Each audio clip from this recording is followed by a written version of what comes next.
Joining us is Reverie. What's up, girl? Hey, you looking fly. Thank you. Welcome to Get It, girl. Obviously, there's a lot we want to talk to you about, but we want to start off in the beginning. How did it all started?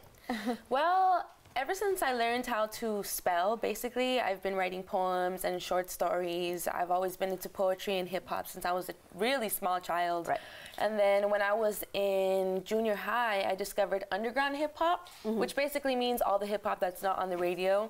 But when I was little, it was not like nowadays how there's a TV and there's YouTube. It's like a whole nother TV, you know? Yeah. When I was small, it was just the TV. So whatever you saw on the TV was all that existed to children, you know what I mean? Right.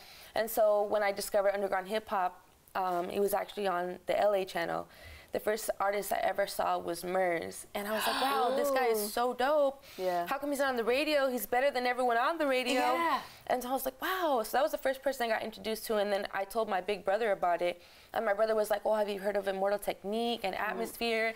And so those were like, that was like my intro to underground hip hop. Yeah. Yes. And so ever since I started listening to them, I was like, wow, people that aren't on the radio can rap, duh. You know, what a concept. But I was in the junior high, you know, I didn't think about those things. So that's when I started writing raps. And so now like 99 out of 100 poems that I write are raps.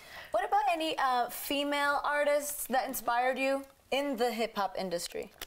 I'm definitely inspired by a lot of female hip-hop artists, but growing up I really liked Aaliyah, TLC, Missy Elliott, Eve, Trina, Remy Ma, Roxanne Shante. Trina. Yeah, Like, Trina. girl, that girl made me live life. Yeah. She made me learn a lot of things. but when you walked in here today, you reminded me of a little bit of, maybe you've heard this before, Amy Winehouse. Oh yeah, people tell me that. I'm like, thank you. I love Amy Winehouse. Yeah. Definitely. She was.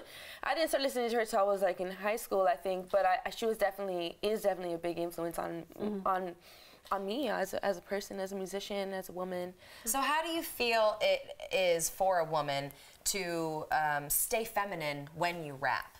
Do you feel that you go more masculine when you're rapping, or is there a way for you to like keep your femininity when you're busting out? Because I had that problem. I think it's definitely a bit of both. I'm dressed really girly today and everything, you know, but like growing up I was like a mean tomboy. I played sports, I have 6 brothers. Like I said, I love hip hop. I was always like kind of kicking with the guys, doing the guy stuff, and Sounds a lot like me. yeah, right, I figured it. And so now I'm more comfortable in my skin. Now I feel just more like a woman now. I'm 27 now, so I feel finally, I mean, I'm really coming into myself.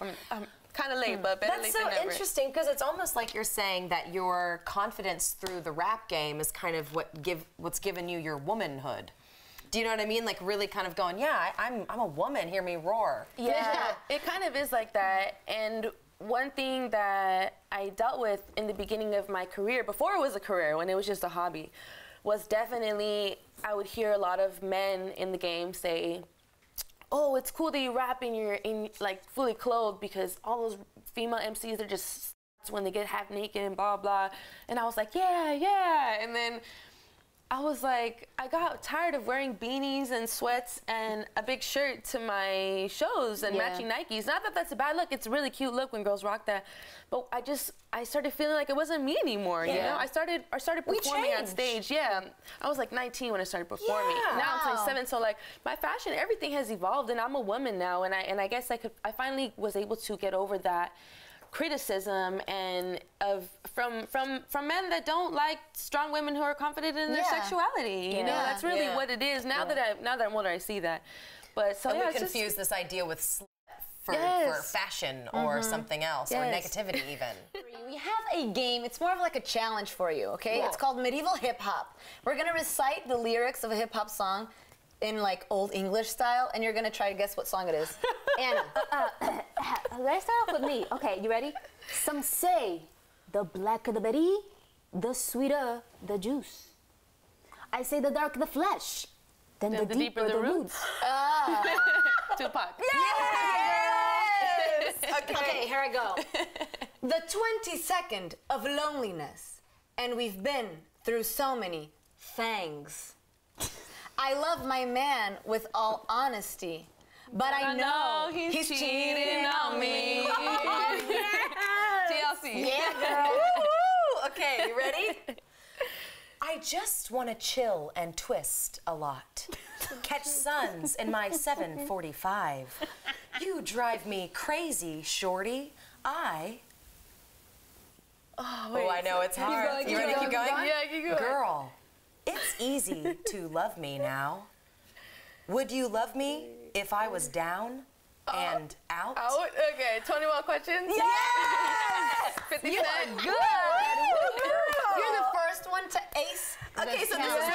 why this is why Independent was like, we gotta get her on. Yeah, so tell us about Independent. I'm on it. Independent is this dope web series / docu-series that I participated in with Trinidad James, Futuristic, and Sean Brown. And it was through Stage 13. We recently dropped it like a week ago. And there's a new episode out today as well. There's gonna be new episodes every Tuesday and Thursday. So basically, it's called Independent because all the 4 artists that they documented on the series are independent artists. We're not signed with major labels.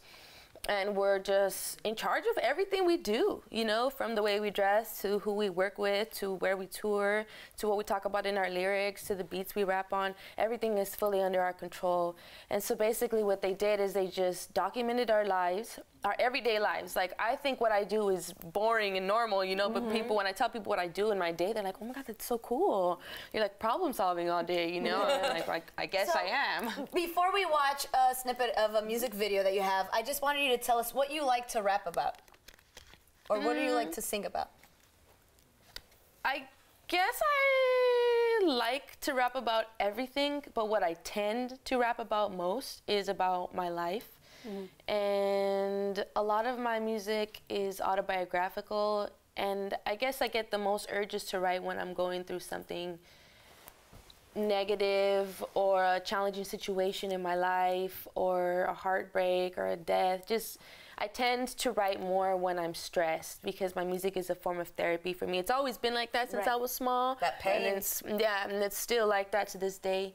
So I think in general, what I rap about most is my life and just all areas of it. A lot of my music is really deep and a lot of it's cool. A lot of the new stuff is a lot more positive because I'm becoming a more positive person as I'm growing older. Thank God. Tell me about it. But I got everything, every emotion you want to feel, every situation in life you want to hear somebody talk about. My music is just really all over the place. Awesome. You talk about what you know. Yeah. All right. Exactly. That's Thank what I you like so to much hear. for coming. Thank you, Reverie. Yeah. Let's watch her music video. Let's do it.